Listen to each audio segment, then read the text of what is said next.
Waaqayyoo gooftaan keenya Yesuus Kiristoos hunduma keessan eebbisu. Nagaan gooftaa keenya Yesuus Kiristoos immoo isiniif haa ta'u. Ashama akkam jirtu. Ergaa sagalee Waaqayyoo yeroo yerootti isin jajjabeessuudhaan dubbii Waaqayyoo immoo isinitti himuudhaan isinii kadhachuu irratti argamna. Ammas ganama kana maatii keessan irriba dammaqsaatii ergaa dubbii Waaqayyoo yeroo gabaabaa dhageenye yeroo Waaqayyoon wajjin kadhannu ta'a. Macaafa keenya irraa kan dubbifannu raajii Isaayyaas 49 lakkoofsa 1 hamma 4tti kan jiru. Isin warri biyya galaana gidduu keessa jiraattan na dhaggeeffadhaa. Sabni biyya fagoo jirtanis dhagaa.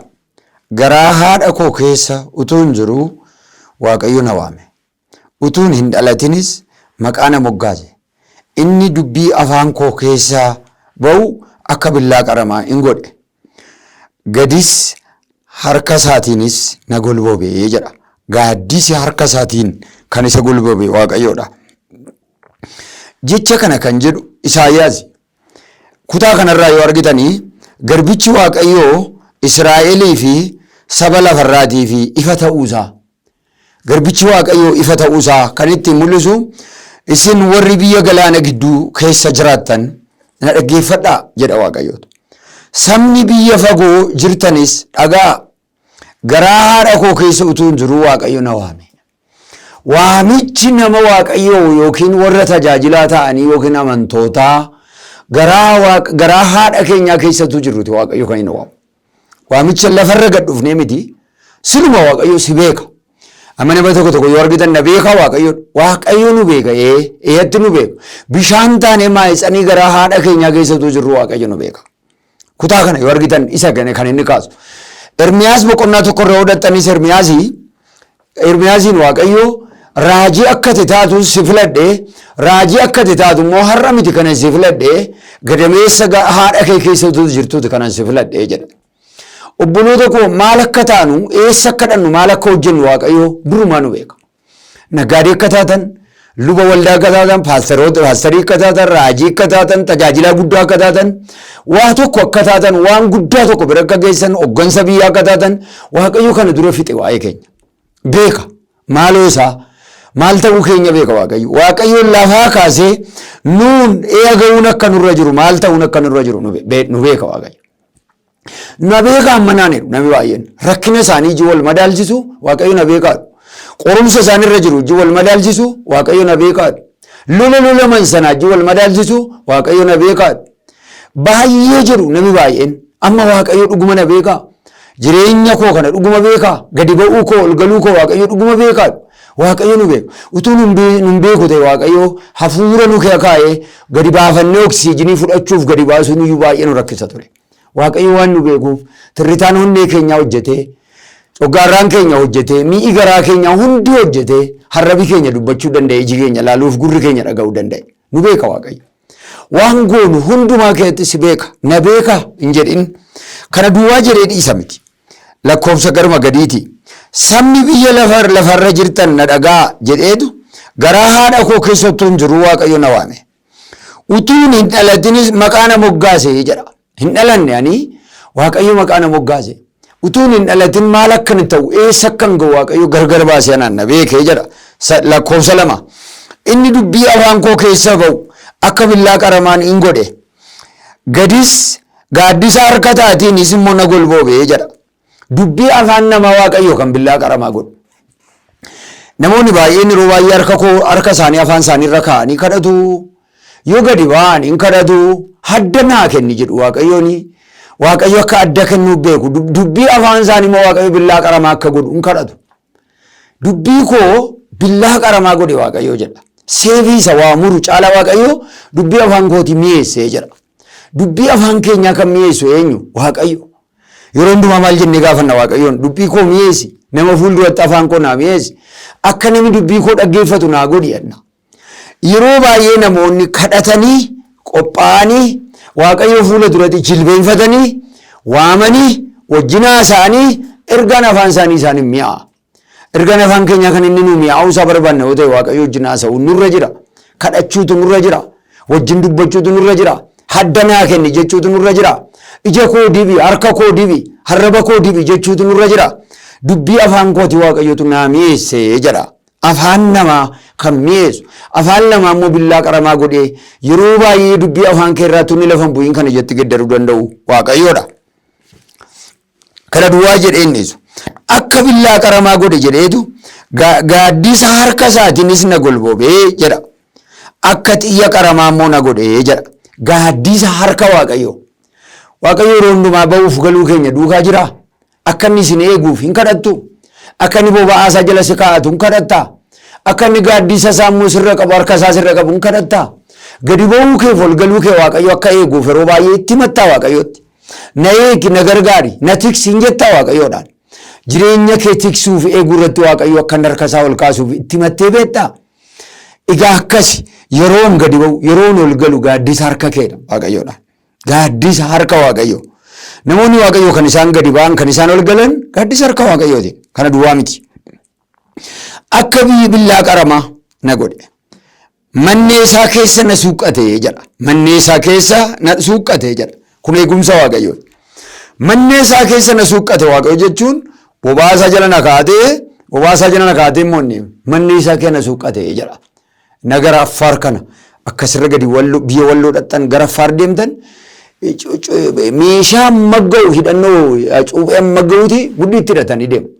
Isa isaan kee suuqan sana yoo argitan billaa isaanii gogaarraa kan duugame kan hojjetame tokko keessa suuqu billaa isaanii. Achuma keessaa luqqisu jechuudha gaafa diinni isaanii xalaati isaaniitti dhufu. Waaqayyo achi keessa na suuqqate anaanidha. Waaqayyo mudhii isaa keessa iddoo dhokataa na suuqqate. Lafa dhokachuun irra jiru na dhosse Waaqayyo jechuusaati. Na kaa'ate Waaqayyo jechuusaati. Na dhosseetu moo na eeggate Waaqayyo jechuusaati. Xalaatatti na kennuu didee.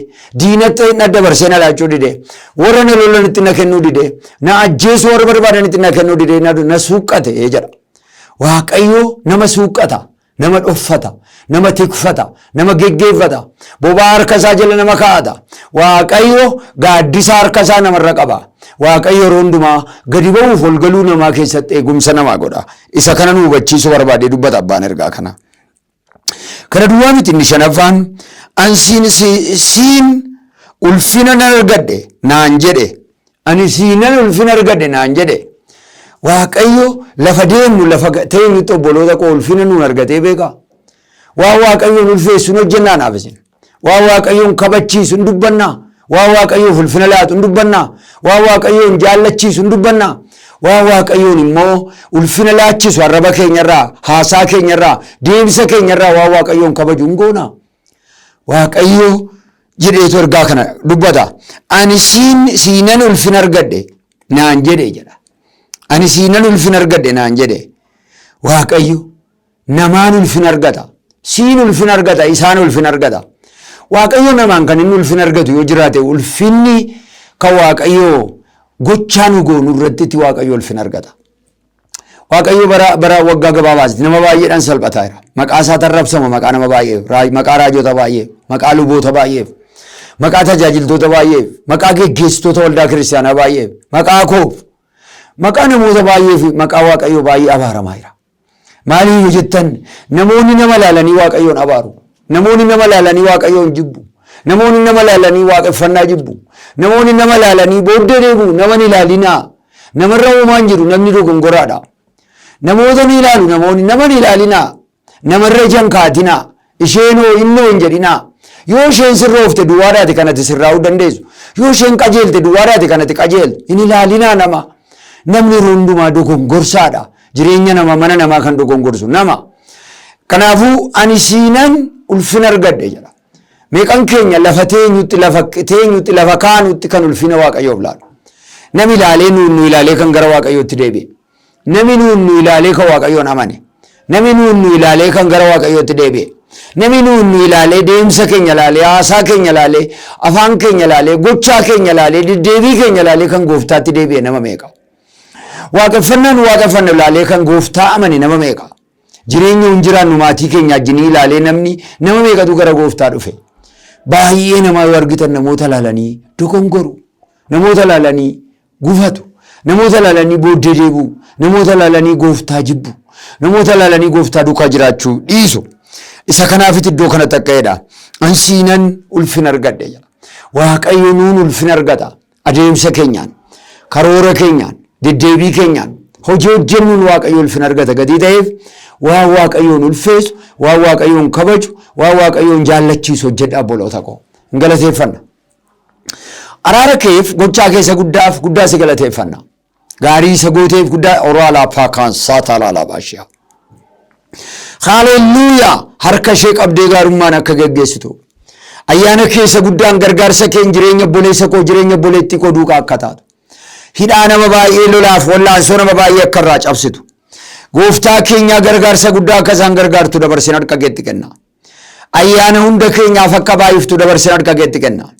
Lola gurguddaa caba gurguddaa lubbuu keenyarraa foon keenyarraa akka kaaftu dabarsin harka keetti of kenna. Maqaa gooftaa Yesuusin haaleluyyaa haaleluyyaa haaleluyyaa.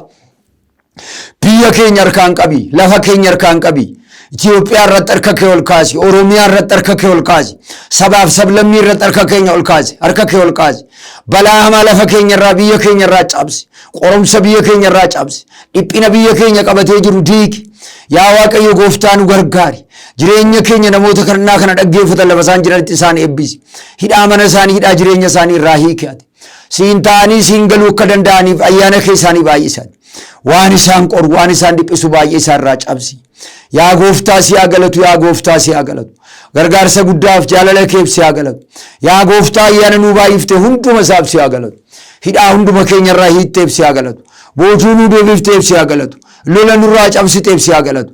Siif jiraannee rondaa kabaja si laachaa akka jiraannuuf ayyaana kee nu baay'isi. Haaleluyyaa haaleluyyaa haaleluyyaa. Ati gargaaraadha nu gargaari haaleluyyaa. Ati mo'aadha nu moosisi haaleluyyaa. Mo'icha nuu kenni. Balbala nuu bani gooftaa keenya. Xaxaaf lola gurguddaa wallaansoo jabaaf hunda keenya irraa cabsi. Siin jiraannee siin gadi baanee ol galuu akka dandeenyu ayyaana kee nu baay'isi. Jaalala keessa gaarii hunduma keenya irratti argisiisi. Si haa galatu yeroo kanaaf si haa galatu gooftaa keenya.